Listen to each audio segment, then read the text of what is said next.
As we return to the beach at Point Lookout, I come bearing an invitation to everyone here today. It's an invitation that was given to me at a recent memorial program in honor of a man who died as a result of the events of September 11th. The invitation was to be open to hope, and it came at a time when I was deeply shaken by the death of a victim of the terrorist attacks. It also prompted me to recall the inspiring words of a 6-year-old girl whose firefighter father was killed 13 years ago. In short, the invitation to be open to hope has refocused my thoughts on the legacy of love that has been left to all of us by the heroes of September 11th. Today, I invite you to be open to hope. Hope for the future filled with the love and promise of those whom we gathered to honor today. I am here to represent our 9/11's latest victims, the people whose lives are still being ripped apart and shattered several years later. We have watched our loved ones who are battling these post-9/11 illnesses get their lives cut short at an alarming rate. My name is Nicole Patone, and I'm here to speak about my beloved father, Francis Thomas Patone, a retired New York City police officer. He lost his life August 11th, 2013, at the young age of 55.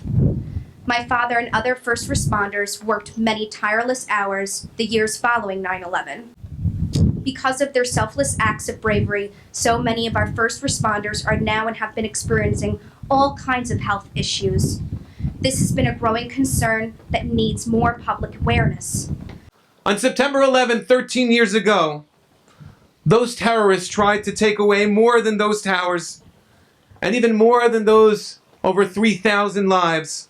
They tried to take away our faith in God, and even worse, our faith in humanity. They tried to take away our belief that there are still good people in this world. Every one of us here old enough remembers those feelings. The feelings that we had on that day and those days that followed, every one of us remembers that. The sense of fear, the sense of despair, and the sense of hopelessness.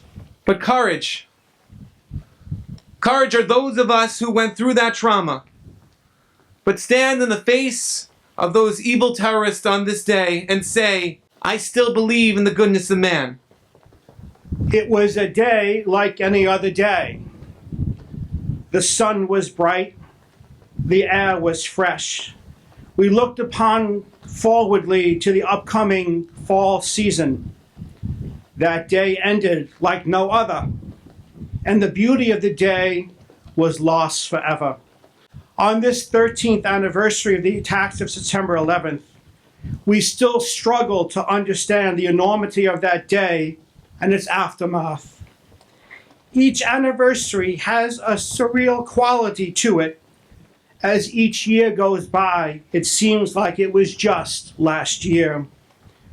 As we gather year after year to remember and recall the lives that have been lost and the families and communities that have been so devastated, we mourn what could have been and what has been lost forever.